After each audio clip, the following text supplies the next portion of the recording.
Welcome to my channel Jobs Tipper. Friends, आज Powergrid Corporation of India Limited की तरफ से डिप्लोमा ट्रेनी पोस्टों की भर्ती के लिए नोटिफिकेशन आया है। फ्रेंड्स, इन पोस्टों को जूनियर इंजीनियर के नाम से भी बुलाया जाता है। फ्रेंड्स, आज यकीनन गुड न्यूज़ है फ्रेंड्स, क्योंकि कई दिनों से कोरोना के इस आपातकाल में कई दिनों से नोटिफिकेशन का आना बहुत कम हो चुका था, गवर्नमेंट जॉब्स नोटिफिकेशन का। सो फ्रेंड्स, आज फाइनली पावरग्रिड कॉर्पोरेशन की तरफ से नोटिफिकेशन आया है। फ्रेंड्स, इस जॉब्स को अप्लाई करने के लिए एलिजिबिलिटी आपका डिप्लोमा होनी चाहिए। फ्रेंड्स, या तो इलेक्ट्रिकल इंजीनियरिंग में या सिविल इंजीनियरिंग, क्योंकि दोनों कैटेगरी के पोस्ट यहाँ पर दिए गए नोटिफिकेशन में। डिप्लोमा इन इलेक्ट्रिकल इंजीनियरिंग मतलब जूनियर इंजीनियर इलेक्ट्रिक पोस्ट भी है, जूनियर इंजीनियर सिविल पोस्ट भी यहाँ पर दिए गए हैं वैकेंसीज। सो फ्रेंड्स, मैं आपको इस वीडियो में बताने वाला हूँ कि इस नोटिफिकेशन के रिलेटेड इम्पोर्टेंट इन्फॉर्मेशन और इसका सिलेक्शन प्रोसेस है रिटन टेस्ट द्वारा इसका सिलेक्शन प्रोसेस है। फ्रेंड्स, लिखित परीक्षा द्वारा, इसका कोई इंटरव्यू नहीं है। और साथ ही साथ फ्रेंड्स, आपको इस वीडियो में बताने वाला हूँ कि एग्ज़ाम सिलेबस और साथ ही साथ बेस्ट बुक्स और साथ ही साथ previous year exam cut off. और फ्रेंड्स, यहाँ पर लास्ट डेट टू अप्लाई इस जॉब नोटिफिकेशन को लास्ट डेट है अप्लाई करने के लिए 15 जून 2021। सो फ्रेंड्स, सबसे पहले मैं आपको एक ही request, please subscribe my channel Jobs Tuber. यहाँ पर आपको लाल कलर में जो सब्सक्राइब बटन दिख रहा है उसे प्रेस कर आप इस चैनल को सब्सक्राइब कर सकते हैं, ताकि कई गवर्नमेंट जॉब नोटिफिकेशन के इम्पोर्टेंट इन्फॉर्मेशन के लिए आप मेरे चैनल को सब्सक्राइब कर वीडियोस देख सकते हैं। सो फ्रेंड्स, सबसे पहले मैं आपको नोटिफिकेशन को शॉर्टकट में समझा देता हूँ। आज ही आया है friends, recruitment for the post of diploma trainee electrical और सिविल, मतलब 2 ब्रांचेस में यहाँ पर पोस्ट दिए गए पावर ग्रेड में। और फ्रेंड्स, ये डिप्लोमा ट्रेनी पोस्टों को जूनियर इंजीनियर पोस्ट के नाम से भी बुलाया जाता है। फ्रेंड्स, और सैलरी भी बहुत अच्छी रहती है, ऑलमोस्ट 50 से 60 हज़ार तक सैलरी रहती है महीने भर। सो फ्रेंड्स, गवर्नमेंट जॉब है डेफिनेटली। बहुत दिन से ये डिप्लोमा ट्रेनी पोस्ट आने बंद हो चुके थे, फिर कई दिनों बाद यहाँ पर नोटिफिकेशन दिया गया है डिप्लोमा ट्रेनी पोस्ट का। तो यहाँ पर फ्रेंड्स, डिप्लोमा ट्रेनी इलेक्ट्रिकल यहाँ पर कुल मिलाकर 30 वैकेंसीज है और डिप्लोमा ट्रेनी सिविल 5 वैकेंसीज है। और कैटेगरीज में यहाँ पर बटे हुए हैं 30 डिप्लोमा ट्रेनी इलेक्ट्रिकल 30 वैकेंसीज में unreserved 11, OBC 7, SC 6, ST 2, EWS 4 vacancies है। और साथ ही साथ persons with disability physical handicap भाइयों के लिए भी 2 वैकेंसीज रिजर्व है यहाँ पर। सो फ्रेंड्स, यहाँ पर क्वालिफिकेशन यहाँ पर दिया गया है। Friends, diploma trainee electrical apply करने के लिए आपका 3 साल डिप्लोमा होनी चाहिए इलेक्ट्रिकल इंजीनियरिंग में, वो भी 70% के साथ, आपका मिनिमम 70% के साथ आप डिप्लोमा कंप्लीट करनी चाहिए। जो जनरल कैटेगरी ओबीसी और ईडब्ल्यूएस से रखते हैं, उन्हें जनरल कैटेगरी ओबीसी और ईडब्ल्यूएस वाले 70% के साथ डिप्लोमा कंप्लीट करनी चाहिए इलेक्ट्रिकल इंजीनियरिंग में, जो डिप्लोमा ट्रेनी इलेक्ट्रिकल पोस्ट को अप्लाई करने के लिए। और जो एससी एसटी पीडब्ल्यूडी भाइयों के लिए सिर्फ पास होना काफ़ी है डिप्लोमा में। सो फ्रेंड्स, और साथ ही साथ यहाँ पर नीचे भी यहाँ पर दिया गया है कि higher technical qualification like BTech, BE, MTech या एमई, जिन लोगों ने बीटेक या बीई, एमटेक या एमई हायर क्वालिफिकेशन कंप्लीट कर चुके हैं, वो इस पोस्टों के लिए एलिजिबल नहीं है। मतलब जो बंदे डिप्लोमा पढ़ चुके हैं और बीटेक अभी कंटिन्यू कर रहे हैं, वो लोग इस पोस्ट को अप्लाई कर सकते हैं। बट जिनका डिप्लोमा कंप्लीट होने के बाद बीटेक भी कंप्लीट हुआ, वो इस पोस्टों के लिए एलिजिबल नहीं है। और फ्रेंड्स, यहाँ पर मैक्सिमम एज भी दिया गया है। जनरल ईडब्ल्यूएस वाले के लिए 27 साल मैक्सिमम एज लिमिट है, उम्र 27 साल से कम होनी चाहिए उनकी उम्र एज ऑन 15 जून 2021। ओबीसी वालों के लिए 30 साल और एससी एसटी वालों के लिए 32 years is maximum age limit, मतलब उससे कम होनी चाहिए उनकी उम्र। डिप्लोमा ट्रेनी सिविल पोस्टों के लिए भी यही है फ्रेंड्स, डिप्लोमा सिविल इंजीनियरिंग में कंप्लीट करनी चाहिए। और जनरल ओबीसी ईडब्ल्यूएस एसटी वाले भाई 70% के साथ डिप्लोमा कंप्लीट करनी चाहिए। और एससी कैटेगरी के भाई सिर्फ पास मार्क्स के साथ डिप्लोमा कंप्लीट करनी चाहिए। और एज लिमिट भी यही है 27 फॉर जनरल, एसटी, ईडब्ल्यूएस वालों के लिए 27 साल से कम होनी चाहिए उनकी उम्र, ओबीसी वालों के लिए 30 साल से कम, एससी वालों के लिए 32 साल से कम।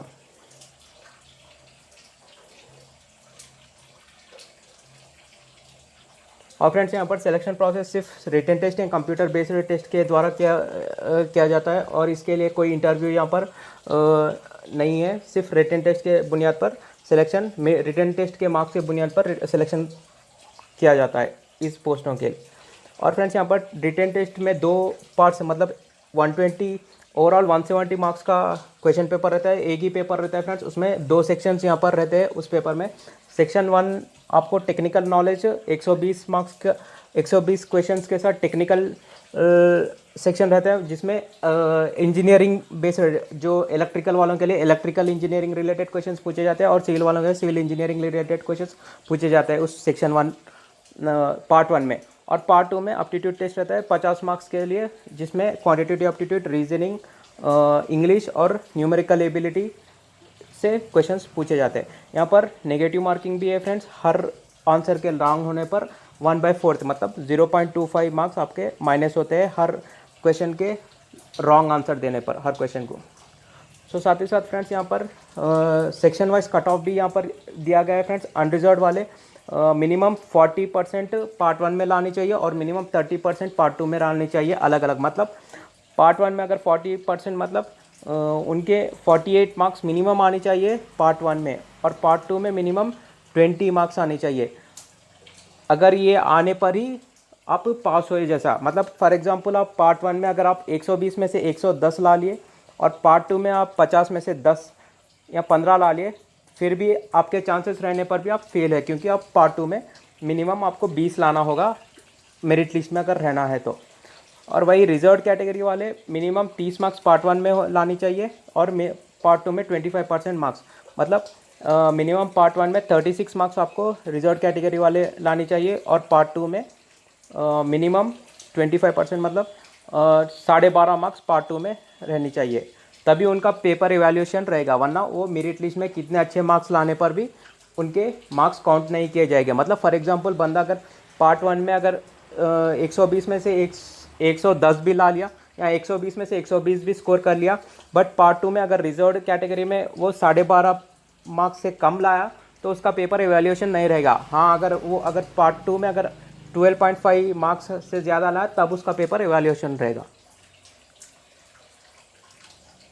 सो फ्रेंड्स यहाँ पर टेस्ट सेंटर्स भी दिए गए, यहाँ पर दिल्ली, जयपुर और देहरादून में टेस्ट सेंटर दिए गए। आप ऑप्शन चूज़ कर सकते हैं किसी एक में। यहाँ पर सैलरी के बारे में भी बताया गया है फ्रेंड्स। मिनिमम आपका ओवरऑल अगर काउंट किया जाए तो मिनिमम 50 to 60,000 मिनिमम मंथ की सैलरी रहेगी जूनियर इंजीनियर पोस्ट की।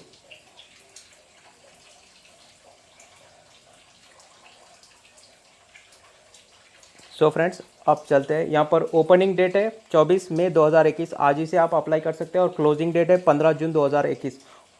और साथ ही साथ फ्रेंड्स रिटन टेस्ट आपको 2-3 महीने के बाद मोस्ट प्रोबेबली रहेगा। सो फ्रेंड्स अब बात करते हैं इंपॉर्टेंट बुक्स और एग्जाम सिलेबस की।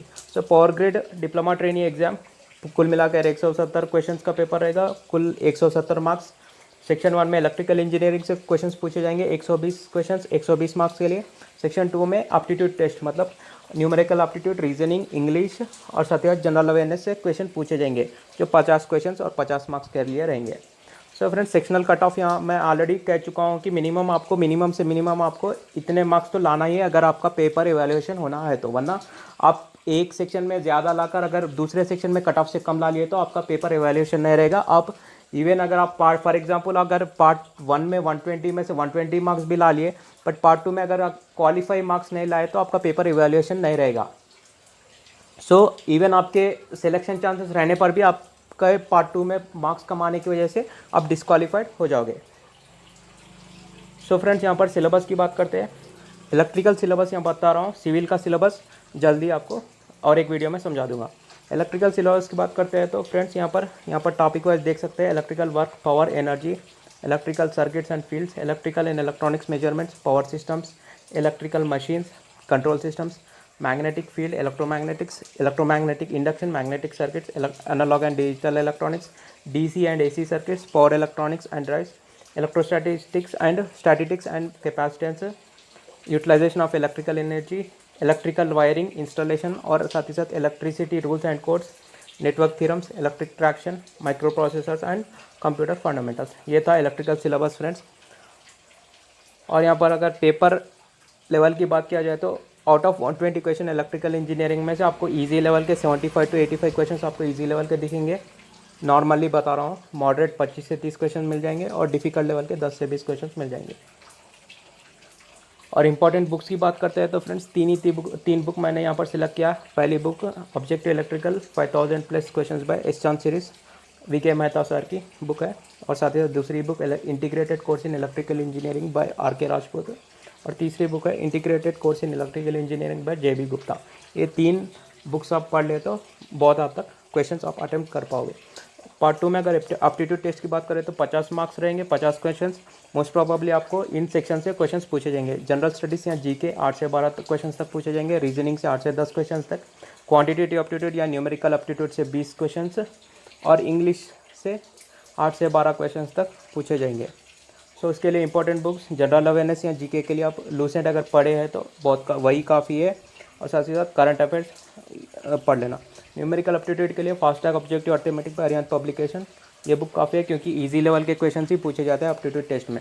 और इंग्लिश रीजनिंग के लिए how to crack test of reasoning by Arihant publication, ये एक बुक काफ़ी है। और साथ ही साथ फ्रेंड्स इंग्लिश थोड़ा बहुत मॉडरेट लेवल का रहता है, मतलब इजी के साथ साथ डिफ़िकल्ट क्वेश्चंस भी पूछे जाते हैं इंग्लिश सेक्शन में। सो आपको SP बख्शी की एक बुक प्रैक्टिस कर ले तो काफ़ी है। भाई फ्रेंड्स एक्सपेक्टेड कट ऑफ की बात करूँ तो फ्रेंड्स अगर पेपर लेवल के हिसाब से यहाँ पर कट ऑफ यहाँ पर बता रहा हूँ। अगर इजी आया तो यहाँ पर आप ये कट ऑफ रह सकता है unreserve 142 148 142 to 148 plus marks. OBC वालों के लिए 138 मार्क्स टू 144 प्लस के बीच में रह सकता है। SC वालों के लिए 133 टू 140, ST वालों के लिए 133 टू 140 प्लस, EWS वालों के लिए 140 टू 145 के बीच में रह सकता है। PWD वालों के लिए 100 टू 110 प्लस के बीच में रह सकता है। अगर पेपर लेवल अगर मॉडरेट या मीडियम लेवल का है तो unreserve 128 to 134, OBC 123 to 130, SC 120 to 125, ST 122 to 130, EWS 127 to 133 plus, और PWD 100 टू 105 प्लस के बीच रह सकता है।